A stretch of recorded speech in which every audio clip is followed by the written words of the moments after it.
Hello बच्चों, कैसे आप सभी का ऑनलाइन क्लास में एक बार फिर से स्वागत है। जैसा कि आप जानते हैं कि हम पढ़ रहे थे ऑनलाइन क्लास और ऑनलाइन क्लास में प्रत्येक सब्जेक्ट की आप स्टडी कर रहे हैं। एक बार फिर रोज की भांति आज हम आप सभी का ऑनलाइन क्लास में एक बार Shri Raghunath senior secondary school Hindi medium और इंग्लिश मीडियम का एक बार फिर से स्वागत सभी बच्चों का और अभिभावकों का। आज हम पढ़ रहे हैं विद्यार्थियों हिंदी और हिंदी कक्षा 9 हिंदी मीडियम और इंग्लिश मीडियम में 27 अक्टूबर 2020 को, और आज का हमारा टॉपिक होगा व्यवहारिक व्याकरण का क्रिया। विद्यार्थियों, आपने पूर्व में जर्नल लैंग्वेज, जर्नल ग्रामर के बारे में आपने जाना कि भाषा किसे कहते हैं, उसके कितने प्रकार होते हैं, कौन कौन सी भाषाएं होती हैं, किस प्रकार की होती हैं, ये सब आप लोगों ने जाना होगा। अब सुन लिया। अब हमारा जो दूसरा टॉपिक होगा वह है क्रिया।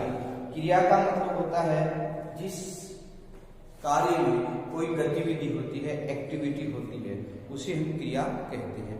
विद्यार्थियों, क्रिया का मतलब होता है हलचल होना, कोई भी हलचल गतिविधि या उसमें मोमेंट जिसको हम बोल सकते हैं वो हो, उसे हम क्रिया कहते हैं। आइए चलते हैं, उसकी जो शुद्ध डेफिनेशन है वो हम पढ़ते हैं। देखिए, सारे बच्चे बोर्ड पे देखें, ऑनलाइन क्लास में अपने मोबाइल को थोड़ा जूम करके देखें और समझें। क्रिया जिन शब्दों से किसी कार्य के होने, करने, कराने या किसी व्यक्ति की स्थिति और दशा का बोध होता हो या होता है, उसे क्रिया कहते हैं। स्थिति, किसी व्यक्ति की भी दशा और उसकी स्थिति का बोध होता है, वहां पर भी हम क्या है, क्रिया की पहचान कर सकते हैं। जिन शब्दों से किसी कार्य को होने या करने की स्थिति का बोध हो, वहां हम क्रिया को पहचानते हैं, क्रिया की डेफिनेशन जानते हैं। तो आप इस प्रकार से ये नोट कर लें। उदाहरण के तौर पर मथुरा यमुना के तट पर स्थित है। आपसे पूछा जाता है कि मथुरा यमुना के तट पर स्थित है, तो ये उदाहरण बन गया। सीधी सी बात है, क्रिया होगी कहां पर, यमुना के तट। वे दोनों इस विद्यालय में पढ़ते हैं। वे दोनों इस विद्यालय में पढ़ते हैं, तो यहाँ पढ़ते क्या हो गई, गतिविधि हो गई, क्रिया हो गई। अब दूसरा उदाहरण है, वह 8 बजे चला गया। वह अननोन पर्सन हो गया, सर्वनाम हो गया, तो कहने का मतलब है चला गया, क्रिया हो गई। श्याम ने कुश्ती में स्वर्ण पदक जीता। श्याम नाम का व्यक्ति है, उसने प्रतियोगिता परीक्षा में इस प्रकार से क्या स्वर्ण पदक जीता है। अब क्रिया के भेद। विद्यार्थियों, क्रिया के 2 भेद होते हैं। आपने भी जाना, क्रिया के 2 भेद होते हैं, कर्म के आधार पर और प्रयोग, रचना व अन्य आधार पर। अब प्रयोग और कर्म के आधार पर किस प्रकार से क्रिया के 2 भेद होते हैं वो हम पढ़ते हैं कि कर्म के आधार पर और प्रयोग व रचना व अन्य आधार पर हम क्रिया के 2 भेद मानेंगे। अब हम पढ़ते हैं क्रिया के आधार पर भेद कितने प्रकार के होते हैं, ये भी जानना जरूरी है कि कर्म के आधार पर अकर्मक क्रिया और सकर्मक क्रिया। देखिए विद्यार्थियों, कर्म के आधार पर आपने क्रिया के 2 भेद पढ़े थे, कर्म, प्रयोग और रचना व अन्य आधार पर। तो उसी प्रकार पहला उसका रूप होता है कर्म के आधार पर। अब कर्म के आधार पर मतलब अकर्मक क्रिया और सकर्मक क्रिया, नेगेटिव और पॉजिटिव चीज के आधार पर हम बात कर सकते हैं। तो कहने का अभिप्राय है कि कर्म के आधार पर सकर्मक क्रिया और अकर्मक क्रिया को हम पढ़ सकते हैं। अब अकर्मक क्रिया का किस प्रकार से हम प्रयोग कर सकते हैं, इसकी डेफिनेशन क्या हो सकती है, और कर्म के आधार पर हो गया और सकर्मक क्रिया हो गया। अब विद्यार्थी, इसकी डेफिनेशन जानना बेहद जरूरी है। अकर्मक क्रिया, वाक्य में प्रयुक्त जिस क्रिया का कर्म नहीं होता है, जो कर्ता तक ही सीमित होती है, उसे अकर्मक क्रिया कहते हैं। कहने वाले तक, कर्ता का मतलब जिसके द्वारा जो कार्य संपादित किया जाता है वहां तक ही सीमित हो, कर्म नहीं होता, कार्य नहीं होता। जैसे उदाहरण के तौर पर, रौनक दौड़ रही है, इससे फल की प्राप्ति नहीं हो रही है, कर्ता को रिजल्ट नहीं मिल रहा है, दौड़ रही है बस। बालक हंस रहा है या बच्चा, किसी का नाम भी हो सकता है, इंडिविजुअल नाम भी ले सकते हैं, जैसे मोहित हंस रहा है। हंसना क्या हो गई, एकर्मक क्रिया हो गई। तो विद्यार्थियों यहां पर मैंने जैसे उदाहरण के अंदर अंडरलाइन किया है, तो आप इसको यूं समझे कि ये इसका एक विशेष उदाहरण माना जाता है। रियली। अब अगला उदाहरण, बच्चे सो रहे हैं।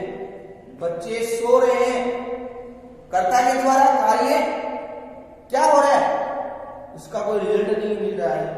बच्चे सो रहे हैं, यहां पर मैंने अंडरलाइन करा है, जूम करके देख सकते हैं।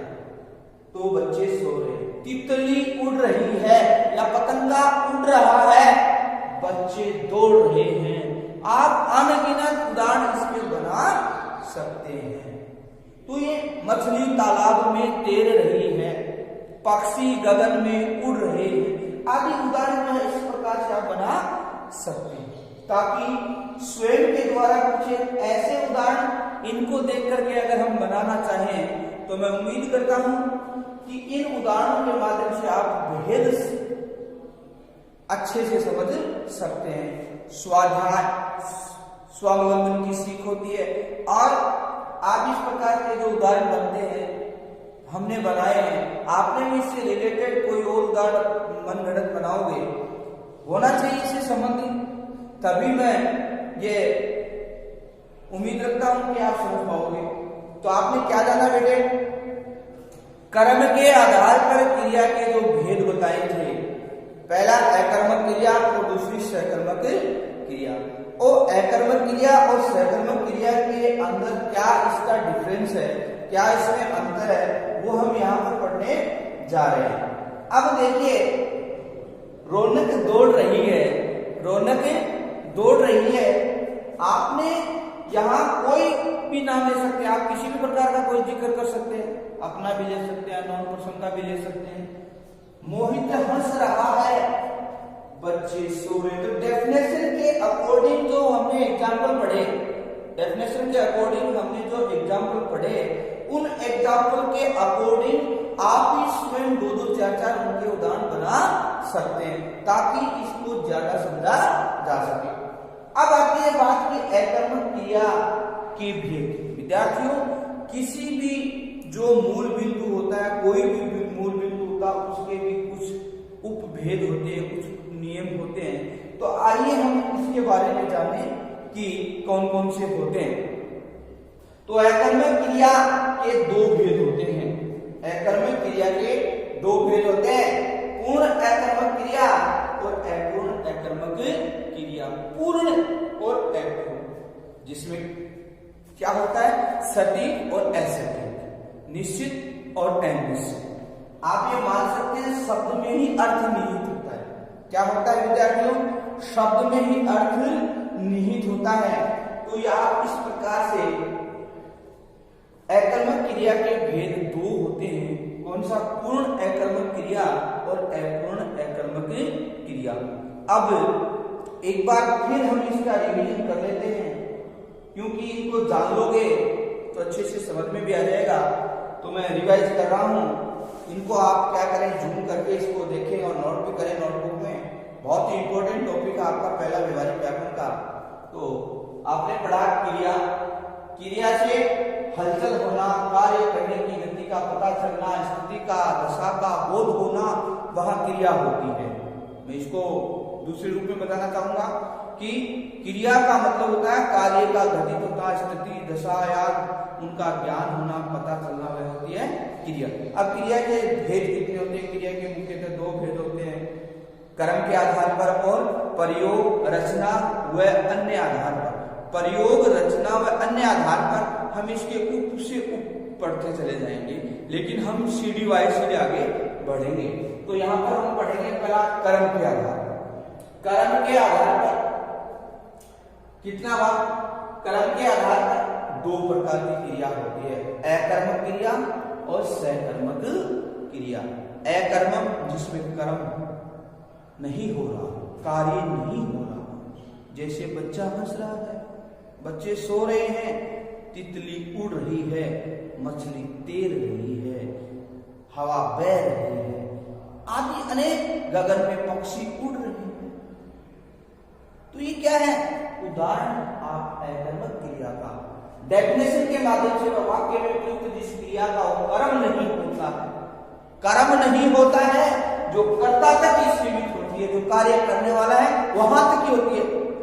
पक्षी उड़ रहा है, तितली उड़ रही है, हवा बह रही है और पानी में मछली तैर रही है, बच्चा सो रहा है, बच्चे हंस रहे हैं, रौनक दौड़ रही है। अनेक उदाहरण के माध्यम से आप इसको समझ सकते हैं। अब लेंगे इसका जो दूसरा होता है सकर्मक क्रिया। सकर्मक क्रिया से पहले हम पढ़ेंगे विद्यार्थियों अकर्मक क्रिया के भेद। अकर्मक क्रिया के भेद दो होते हैं, पूर्ण अकर्मक क्रिया और अपूर्ण अकर्मक क्रिया। तो मैं उम्मीद और आशा रखता हूं कि आपकी अच्छे से समझ में आया होगा। आप इसको शॉर्ट स्क्रीन ले लीजिए और फिर इसको समझिएगा और नोटबुक में नोट करके आप इसको तैयार करिए। आगे बढ़ते हैं कल अकर्मक क्रिया के पूर्ण और अपूर्ण क्रिया के भेदों के डेफिनेशन। तो आज के लिए इतना ही, धन्यवाद।